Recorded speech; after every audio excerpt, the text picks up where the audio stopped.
MSME sector మన హయాంలో చంద్రబాబు నాయుడు పెండింగ్లో పెట్టిన బకాయిలు ఇన్సెంటివ్స్ అన్నీ కూడా మనం రిలీజ్ చేసినాం.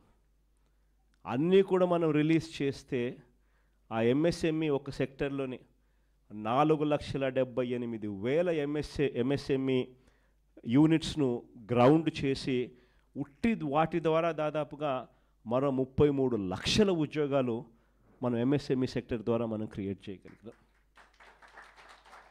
అంటే ఒక కాన్ఫిడెన్స్ ఉండేది, వైఎస్ఆర్సీపీ ప్రభుత్వం, జగన్ ప్రభుత్వం ఎంఎస్ఎంఈస్కు తోడుగా ఉంది, పెండింగ్ బకాయిలన్నీ తాను క్లియర్ చేశాడు, ప్రతి సంవత్సరం క్రమం తప్పకుండా ఎంఎస్ఎంఈలకు కూడా తాను బటన్ నొక్కుతూ ఉన్నాడు. కాబట్టి ఎంఎస్ఎంఈ ఇన్సెంటివ్స్ క్రమం తప్పకుండా ప్రతి సంవత్సరం వస్తాయి మాకు అన్న నమ్మకం.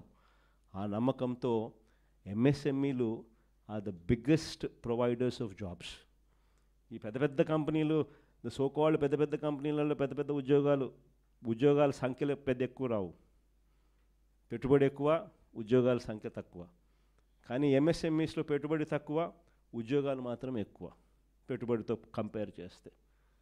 దాదాపుగా 4,78,000 యూనిట్స్ గ్రౌండ్ అయి మరో 33 లక్షల ఉద్యోగాలు ఎంఎస్ఎంఈ సెక్టర్ ద్వారా మనం కల్పించగలిగాం.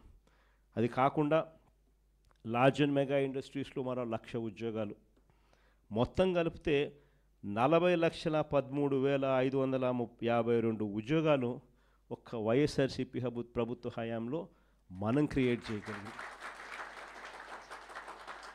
ఇది మనం చెప్పే లెక్కలు కూడా కాదు, వాళ్ళు తయారు చేసుకున్న సోషియో ఎకనామిక్ సర్వే రిపోర్ట్ల ప్రకారం నిజంగా మెరుగైన ఉద్యోగాలు ఎక్కడొస్తాయి తెలుసా? సెల్ఫ్ ఎంప్లాయిడ్ సెక్షన్స్లో వస్తాయి ఉద్యోగాలు. ఇవన్నీ ఇంత కష్టపడితే మనం క్రియేట్ చేయగలిగినవి ఇంతే. కానీ సెల్ఫ్ ఎంప్లాయిడ్ సెక్షన్స్లో మనం ప్రమోట్ చేయగలిగితే, క్రియేట్ చేయగలిగిన ఎంప్లాయ్మెంటు ఒక విప్లవం. అన్నిటికన్నా ఇంకొకటి బిగ్గెస్ట్ ఏం తెలుసా?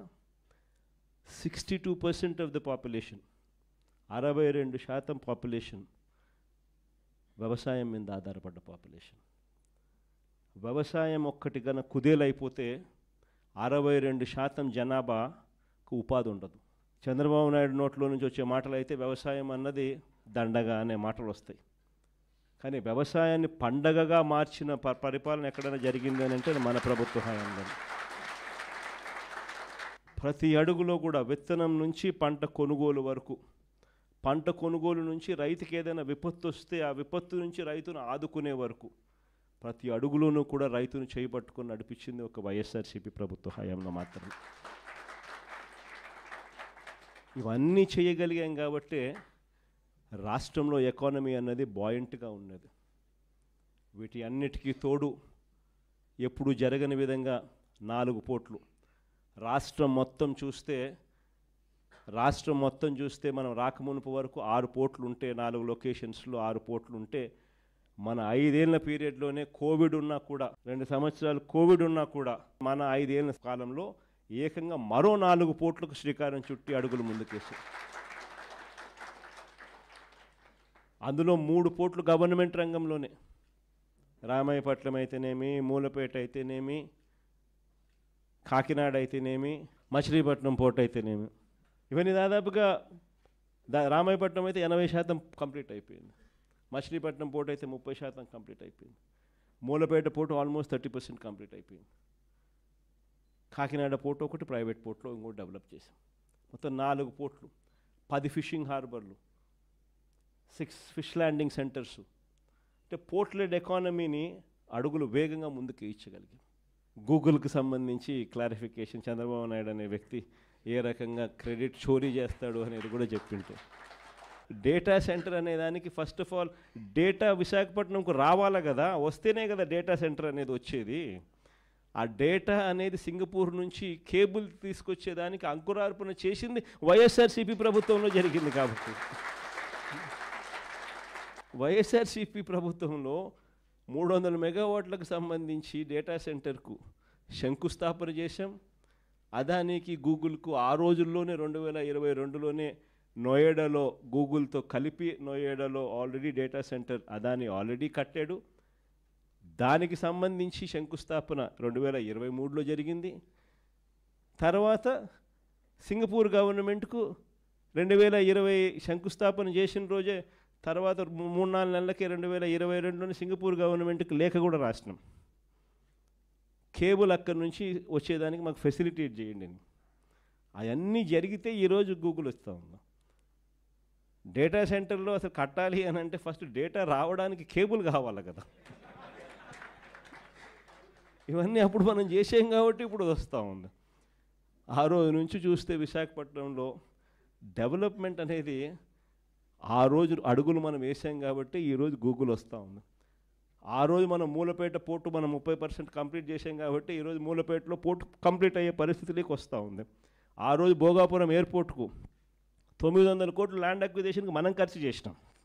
R&R ల్యాండ్ అక్విజిషను 900 కోట్లు ఖర్చు చేసి భోగాపురం ఎయిర్పోర్ట్కు ఫౌండేషన్ స్టోన్ వేసి దాదాపు 30% కంప్లీట్ చేసినాం. అన్ని పర్మిషన్లు తీసుకొచ్చి ఇచ్చి మనం చేశాం కాబట్టి అది కంప్లీట్ అవుతుంది. ఈరోజు నిజంగా చంద్రబాబు నాయుడు చూస్తే అన్ని రివర్స్గానే కనిపిస్తూ ఉండే. మెడికల్ కాలేజీలు అన్నిటికన్నా నిజంగా చాలా అతి దరిద్రమైన పని చంద్రబాబు నాయుడు ఏదైనా చేస్తూ ఉన్నాడంటే ఇది అతి దరిద్రమైన పని. నిజంగా అసలు మంచి చేయకపోతే చేయకపోయి కనీసం చెడు చేయడం అన్న దానికి మనకి ఇంతకన్నా దరిద్రం ఏదైనా ఉంటుందో నాకు అర్థం కాదు అసలు.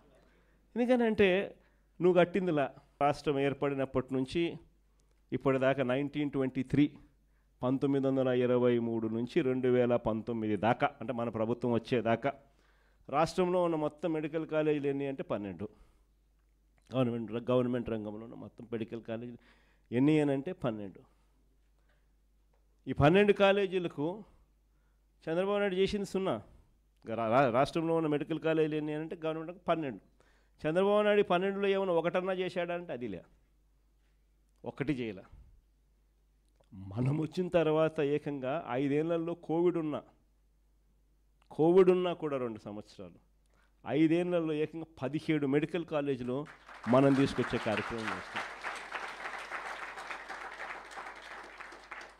ఆ 17 మెడికల్ కాలేజీల్లో అసలు ఒక మెడికల్ కాలేజ్ అన్నది ఎందుకంత ఇంపార్టెంటు, అది చాలా మోస్ట్ ఇంపార్టెంట్ థింగ్. ప్రతి ఒక్కరం కూడా చంద్రబాబు నాయుడు తప్ప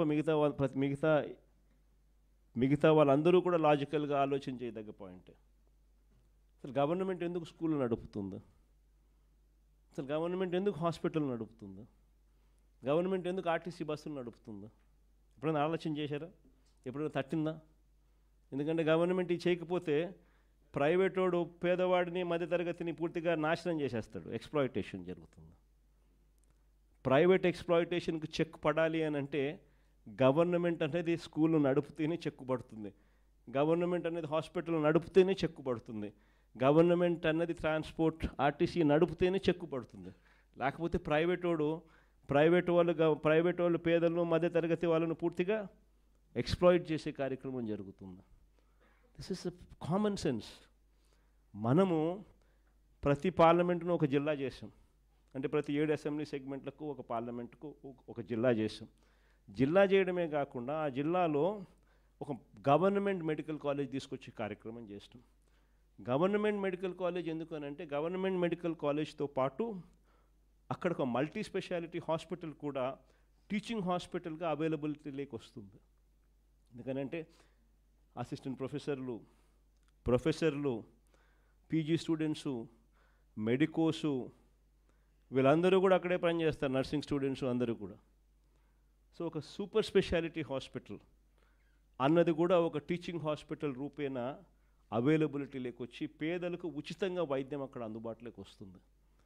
ఎప్పుడైతే ఈ టీచింగ్ హాస్పిటల్ పనిచేయడం మొదలు పెడుతుందో, సూపర్ స్పెషాలిటీ హాస్పిటల్ ఎప్పుడైతే అందుబాటులోకి వస్తుందో, ఉచితంగా వైద్యం అన్నది ఎప్పుడైతే పేదలకు మధ్యతరగతి వాళ్ళకు అందుబాటులోకి వస్తుందో, ప్రైవేట్ వాడు ఎక్స్ప్లాయిట్ చేసే అవకాశం తగ్గిపోతుంది. ఎందుకనంటే 50 కిలోమీటర్ల దూరంలో నీకు ఆ హాస్పిటల్ ఉన్నప్పుడు 50 కిలోమీటర్ల లోపే ఈ హాస్పిటల్లో నీకు ఉచితంగా వైద్యం అందుతూ ఉన్నప్పుడు నువ్వు లక్షల ఫీజులు వేస్తే ఎందుకు ఎవడు డబ్బు కట్టడు. కాబట్టి ప్రైవేట్ ఎక్స్ప్లాయిటేషన్ చెక్ పడుతుంది అని పేదలకు మధ్యతరగతులకు ఒకవైపున మంచి చేస్తూ మరోవైపున ఏకంగా ఈ మెడికల్ కాలేజీల వల్ల 17 మెడికల్ కాలేజీల వల్ల ఏకంగా 4,900 మెడికల్ సీట్లు అవైలబిలిటీలోకి వస్తాయి. ఈ 17 మెడికల్ కాలేజీల వల్ల మాత్రమే ఏకంగా 2,550 మెడికల్ సీట్లు అవైలబిలిటీలోకి వస్తాయి. ఈ సీట్లలో అందరూ కూడా పిల్లలకు సీట్లు ఫ్రీగా దొరుకుతాయి, సగం సీట్లు. మిగతా సీట్లు ప్రైవేట్ కన్నా ఇంకా తక్కువ రేట్లకు గవర్నమెంట్ కాలేజీలలో అవైలబిలిటీలోకి వస్తాయి. మన పిల్లలు డాక్టర్లు అవుతారు, మన జిల్లాల్లోనే డాక్టర్లు అవుతారు. మన పిల్లలకి ఇన్ని సీట్లు అవైలబిలిటీ ఇక్కడే చదవడం మొదలు పెడితే